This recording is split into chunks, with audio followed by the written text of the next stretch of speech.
Welcome everyone. स्वागत है आपका आपके अपने YouTube channel maths by Vipin sir पर। मैं विपिन शर्मा आज लेकर हाजिर हूँ। आज की जो ताज़ा खबरें हैं क्या क्या है।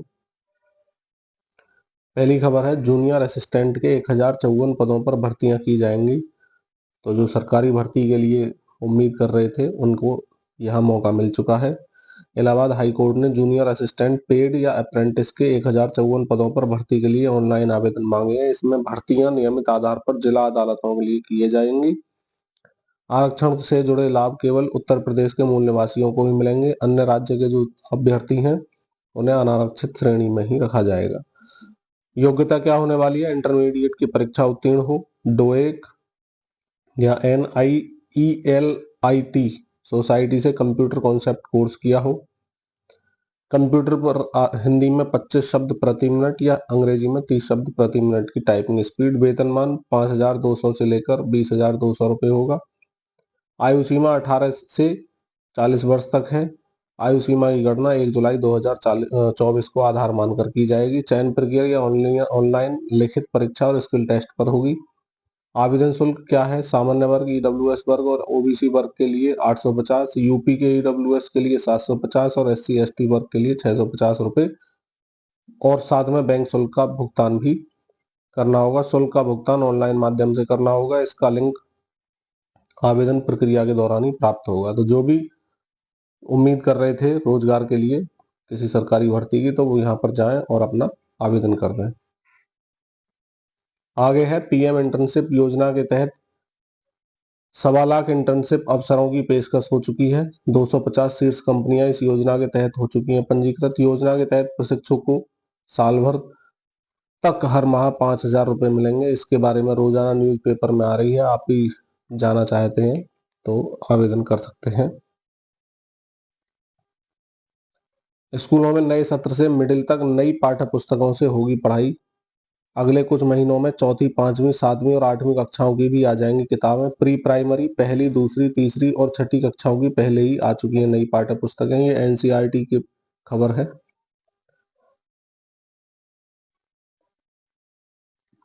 यूपी में भी उठी आवाज। कोटे में कोटा पक्ष के लिए खड़े हो गए हैं केशव प्रसाद मौर्य जी। हरियाणा सरकार ने सुप्रीम कोर्ट की सलाह पर अनुसूचित जाति के आरक्षण में कोटे के भीतर कोटा यानी उपवर्गीकरण का जो प्रयोग किया है उसे अन्य भाजपा शासित राज्य भी भविष्य में अपना सकते हैं। उत्तर प्रदेश में बसपा अध्यक्ष मायावती ने इसका सख्त विरोध किया है, लेकिन उप मुख्यमंत्री केशव प्रसाद मौर्य ने वंचित अनुसूचित जातियों को इसका लाभ देने का निर्णय स्वागत कर संकेत दिए हैं। मौर्य ने एक्स पर लिखा है कि सुप्रीम कोर्ट के 1 अगस्त 2024 के फैसले के तहत मैं व्यक्तिगत तौर से हरियाणा सरकार के SC/ST आरक्षण में वर्गीकरण लागू करने का स्वागत करता हूं। आरक्षण का लाभ उन वंचितों तक भी पहुंचेगा जो 75 साल बाद भी इसका लाभ नहीं पा सके।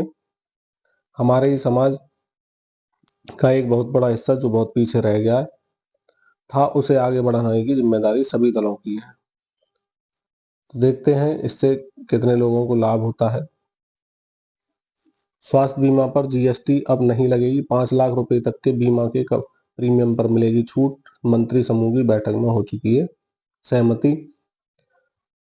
साथ में सस्ती होंगी साइकिलें और पानी की बोतलें। GST दरों को तर्कसंगत बनाने को लेकर गठित मंत्री समूह GOM की बैठक भी शनिवार को हुई। इसमें 10,000 रुपए से कम मूल्य वाली साइकिल और 20 लीटर की पानी की बोतल और अभ्यास नोटबुक पर कर की दर को यानी टैक्स को घटाकर 5% करने पर सहमति बन गई है। और इस पर अभी तक जो टैक्स था वो 12% था और पानी की बोतल पर वो 18% GST था। अभी अंतिम फैसला जो लेना है वो GST काउंसिल को ही लेना है। महंगी घड़ी और जूतों पर 28% GST का सुझाव भी आ रहा है। जीवन बीमा व बुजुर्ग जो है उनके स्वास्थ्य बीमा के प्रीमियम पर टैक्स नहीं लगेगा। ये अभी वही खबर है। 20 लीटर बोतल बंद पानी और साइकिल और अभ्यास पुस्तिका पर टैक्स घटाकर 5% होगा। मंत्री समूह की सिफारिशें हो चुकी हैं। GST काउंसिल की बैठक में लगेगी अब मोहर। पिछले महीने हुआ था समूह का गठन।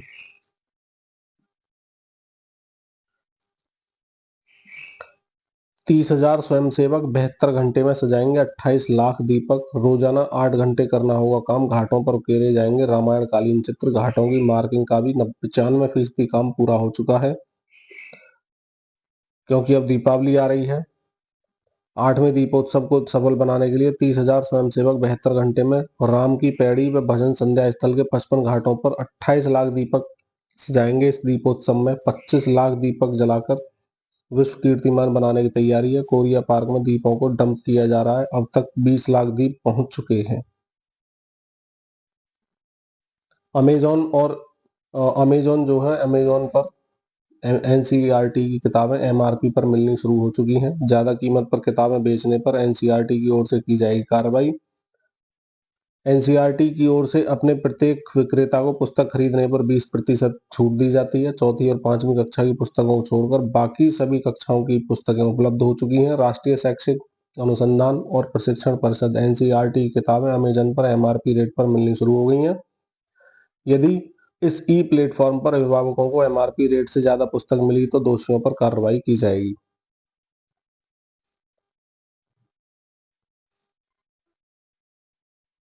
हार्ट अटैक का मिनटों में पता लगा सकती है नई रक्त जांच। शोधकर्ताओं ने हार्ट अटैक यानी दिल का दौरा पड़ने का पता लगाने के लिए एक चिप आधारित नई रक्त जांच विकसित की है। उनका दावा है कि इस जांच के माध्यम से घंटों की जगह महज कुछ मिनटों में ही हार्ट अटैक की पहचान की जा सकती है। इससे पीड़ित को शीघ्रता के साथ उपचार मुहैया कराया जा सकता है। उन्होंने बताया कि हम एक ऐसी तकनीक को खोज करने में विकसित हुए हैं जो त्वरित और सटीक रूप से यह पता लगा सकती है किसी को दिल का दौरा पड़ रहा है या नहीं। यह टेस्ट हार्ट अटैक के बायोमार्कर की पहचान कराने के लिए पर्याप्त रूप से संवेदनशील है, जिसका मौजूदा परीक्षणों में पता लगाना और हार्ट अटैक से पहले पहचान पाना बेहद मुश्किल है। अध्ययन के नतीजों के एडवांस साइंस जर्नल में प्रकाशित किया गया है। इस अध्ययन के अनुसार टेस्ट में बदलाव करके संक्रामक रोगों और कैंसर बायोमार्कर का भी पता लगाया जा सकता है। ये शोध अमेरिका की जॉन्स हॉपकिंस यूनिवर्सिटी के शोधकर्ताओं की ओर से किया गया है। देखो कितना बड़ा विडंबना है।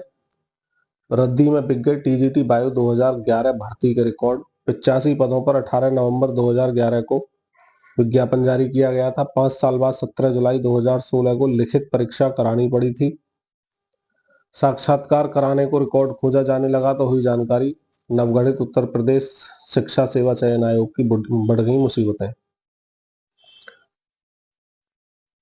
क्या है? सहायता प्राप्त माध्यमिक विद्यालयों में प्रशिक्षित स्नातक टीजीटी बायो जीव विज्ञान 2011 भर्ती के रिकॉर्ड रद्दी में भेज दिए गए। हाईकोर्ट के आदेश पर नवगठित उत्तर प्रदेश शिक्षा सेवा चयन आयोग ने साक्षात्कार कराने के लिए रिकॉर्ड खंगालने शुरू किए तो इसकी जानकारी हुई। इसके बाद अफसरों के कान खड़े हो गए और आनन फानन में उस कंप्यूटर एजेंसी से संपर्क करने के लिए कर्मचारियों की टीम भेज दी जिसने रिजल्ट का काम किया था। सूत्रों के अनुसार रिकॉर्ड कंप्यूटर एजेंसी के पास मिल भी गए, क्योंकि उसका तकरीबन 1.5 करोड़ रुपए बकाया था और फर्म ने सारे रिकॉर्ड स्कैन करके सुरक्षित रखे हुए थे। अगर उनका बकाया ना होता तो ये रिकॉर्ड मिलने भारी हो जाते, मिलते ही नहीं।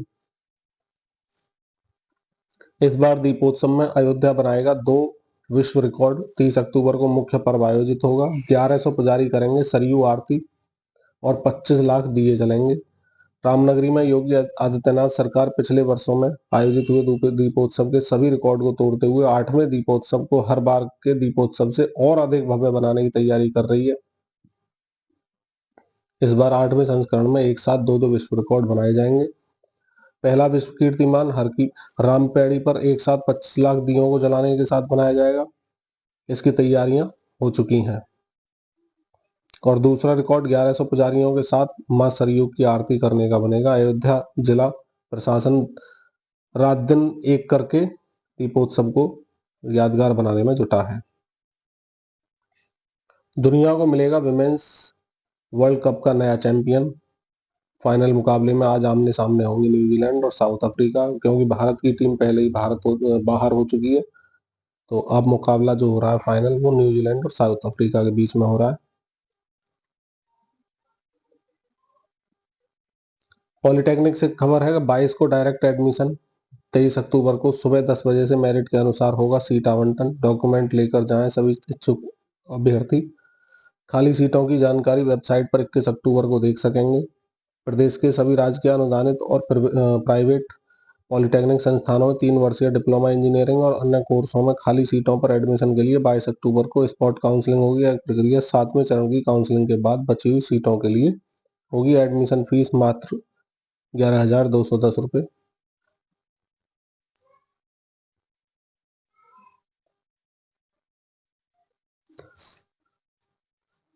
आज की खबरें इसी के साथ ही समाप्त होती हैं। कल मिलते हैं नई खबरों के साथ। मैं विपिन शर्मा लेता हूं आज आपसे विदा। अगर आपने वीडियो को लाइक नहीं किया तो कर लेंगे, चैनल सब्सक्राइब कर लें, शेयर कर दें सभी के लिए इस न्यूज को। मिलते हैं कल नई खबरों के साथ। इसी के साथ जय हिंद, जय भारत, वंदे मातरम।